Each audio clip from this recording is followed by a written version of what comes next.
Inilah Injil suci menurut Matius. Dimuliakanlah Tuhan.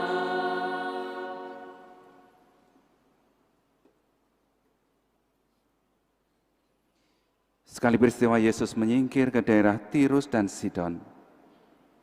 Maka datanglah seorang perempuan Kanaan dari daerah itu. Dan ia berseru, "Kasihanilah aku ya Tuhan, anak Daud. Anakku perempuan kerasukan setan dan sangat menderita." Tetapi Yesus sama sekali tidak menjawab. Lalu para murid datang dan meminta kepada Yesus, "Suruhlah perempuan itu pergi, sebab ia mengikuti kita sambil berteriak-teriak." Jawab Yesus, "Aku diutus hanya kepada domba-domba yang hilang dari umat Israel." Tetapi perempuan itu mendekat dan menyembah Dia sambil berkata, "Tuhan, tolonglah aku."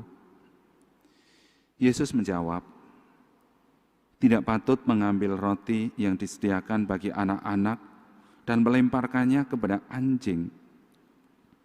Kata perempuan itu, "Benar Tuhan, tetapi anjing-anjing pun makan remah-remah yang jatuh dari meja tuannya." Maka bersabdalah Yesus kepadanya, "Hai ibu, sungguh besar imanmu. Terjadilah bagimu seperti yang kau kehendaki." Dan seketika itu juga anaknya sembuh. Demikianlah sabda Tuhan.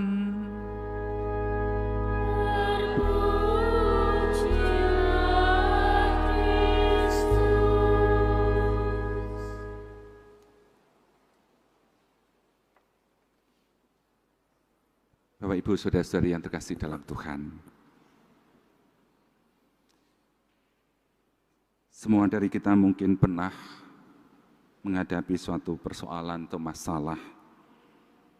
Mungkin bisa masalah keluarga, masalah anak, masalah orang tua, masalah keuangan, masalah kesehatan, masalah relasi, atau masalah kegagalan dalam mencapai suatu harapan tertentu, atau masalah-masalah yang lain. Dan bisa jadi masalah-masalah yang kita hadapi itu sebenarnya bukan masalah kita sendiri, tetapi masalah orang-orang di sekitar kita, entah itu masalah keluarga kita, entah itu masalah sahabat kita, atau masalah orang-orang yang mungkin tidak jauh dari kita. Pertanyaannya adalah bagaimana kita menanggapi masalah-masalah yang ada itu. Saya percaya bahwa ketika kita sendiri menghadapi masalah kita juga berusaha untuk mampu menyelesaikannya. Mungkin juga berusaha untuk bisa minta bantuan kepada orang lain agar masalah kita bisa segera terselesaikan dengan baik. Tapi bisa jadi masalah yang ada atau yang kita hadapi itu sebenarnya bukan masalah kita.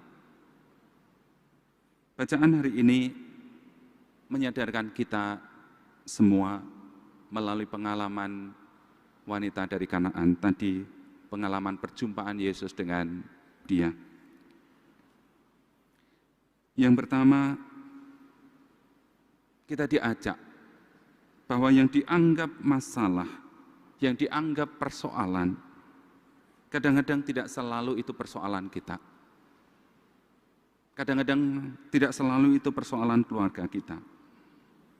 Tetapi persoalan dan masalah orang lain yang kita lihat, yang kita dengarkan, yang kita hadapi. Memang kita sendiri mungkin secara pribadi juga tidak jarang menghadapi masalah-masalah yang tidak ringan dan harus kita hadapi. Tetapi bisa jadi kita sedang tidak bermasalah, kita sedang baik-baik saja. Tetapi yang bermasalah atau yang sedang menghadapi beban justru orang-orang yang kita kenal, orang-orang yang menjadi bagian dari perjalanan hidup kita. Orang-orang yang meminta pertolongan kita. Untuk itu sebagaimana juga dijalankan oleh pengalaman wanita dari Kanaan tadi, sebenarnya dia pun juga tidak sedang menghadapi masalah untuk dirinya sendiri. Tetapi ia mencoba menyampaikan masalah yang dihadapi oleh anaknya kepada Yesus. Dan itu pun ia lakukan dengan perjuangan. Karena saat ia mau menyampaikan, ternyata tanggapan para murid bukanlah tanggapan yang positif. Para murid justru merasa terganggu oleh wanita yang berteriak-teriak tadi. Dan kesannya Yesus pun juga seolah-olah tidak peduli dengan teriakan wanita itu. Tetapi ia terus berjuang demi kesembuhan anaknya, demi kesembuhan orang lain. Dari sini kita diajak pula untuk punya hati yang sama, bisa peduli pada persoalan orang lain, membantu pula mencari solusi-solusi agar masalahnya bisa teratasi. Tentu harapannya jangan sampai kita menjadi seperti para murid Tuhan yang tutup mata, yang merasa terganggu, yang tidak ambil pusing masalah mereka, seolah-olah itu bukan masalahku dan masalah orang lain. Yang kedua, kita menyadari bahwa tidak semua masalah kadang-kadang bisa kita hadapi seorang diri. Kerap kali kita membutuhkan bantuan pihak lain. Mungkin pihak lain itu adalah orang-orang yang kita rasa mampu membantu kita mencari solusi-solusi dari persoalan-persoalan. Tetapi orang lain itu atau pihak lain itu ya adalah Tuhan sendiri. Seperti yang dialami tadi wanita Samaria. Masalah yang ia hadapi, terutama masalah anaknya, hanya bisa ia lakukan datang kepada Tuhan dengan keberanian. Ia merasa berani untuk menyampaikan kepada Yesus, berjuang terus maju, terus berteriak, terus mendekat, sekalipun reaksi Yesus dan reaksi para murid awalnya juga reaksi yang tidak peduli.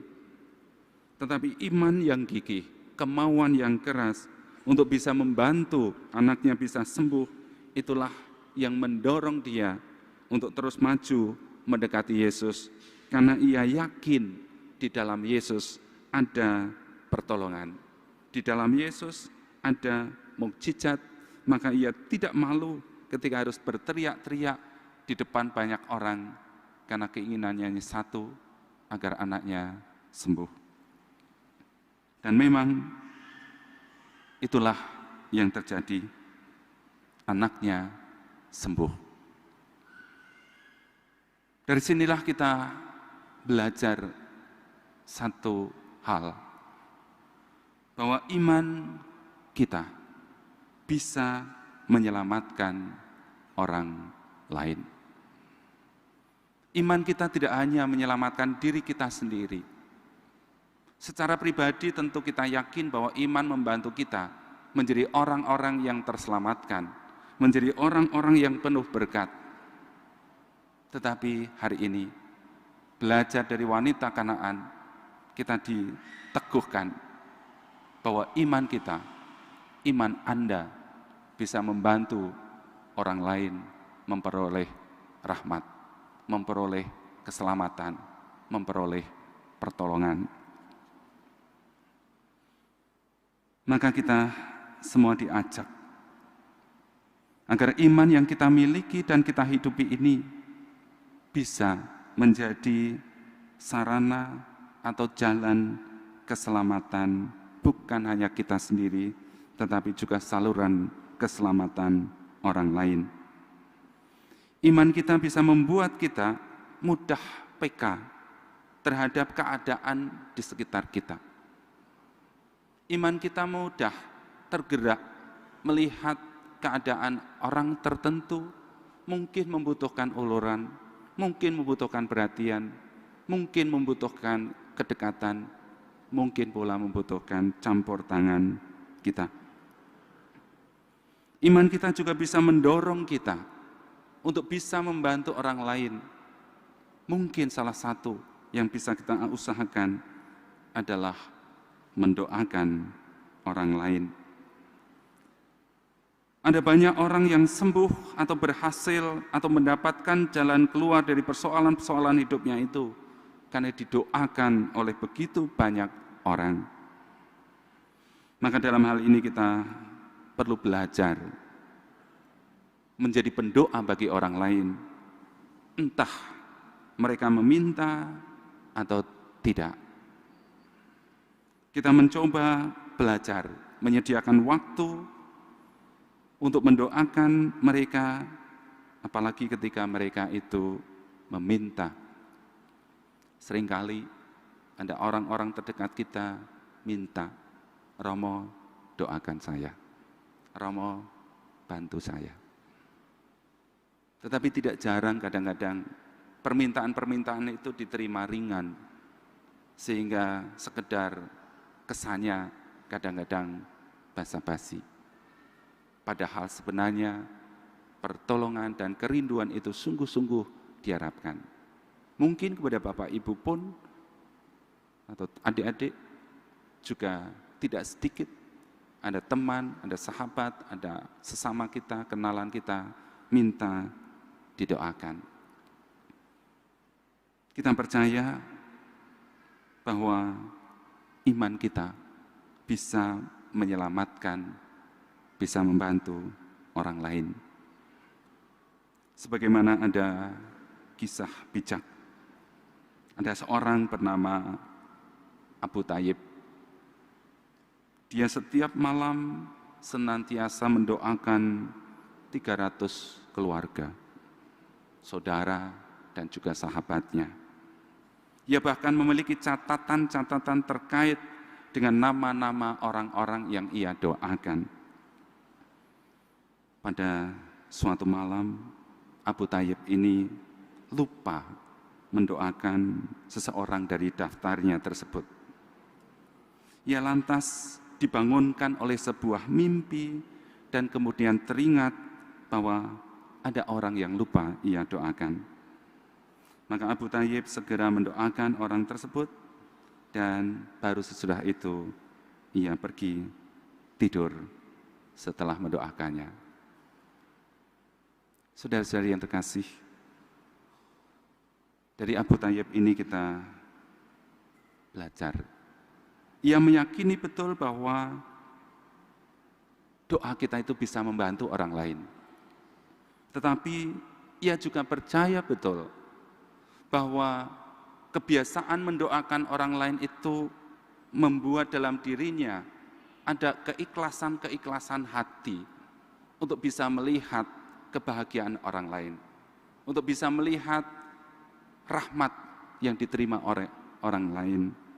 Tetapi juga ada suatu kebahagiaan ketika orang lain bisa sembuh, bisa selesai dari masalahnya dan menghadapi pengalaman-pengalaman baiknya. Dan ia yakin pula bahwa ketika mendoakan orang lain, berkat yang diberikan kepada orang lain itu juga pada saatnya ia terima pula dari Tuhan. Oleh karena itu, mari Ibu, Bapak, Saudara-saudari yang terkasih, sebagaimana pesan umum dari bacaan hari ini, kebaikan Allah, karunia Allah itu dianugerahkan kepada semua bangsa melalui putra-putrinya. Dan saya yakin kita ini juga menjadi bagian dari orang-orang yang dikehendaki Allah, agar berkat Allah bisa terbuka, tersebar, terbagi, tersalur kepada lebih banyak orang, entah kita kenal atau tidak kenal, tetapi kebahagiaan bersama menjadi sukacita bersama kita sebagai orang beriman. Mari kita menjadi orang yang bisa saling mendoakan satu sama lain dan jangan merasa berjasa ketika doa-doa kita bisa membawa berkat bagi orang lain. Ketika kita juga turut menyelamatkan orang lain.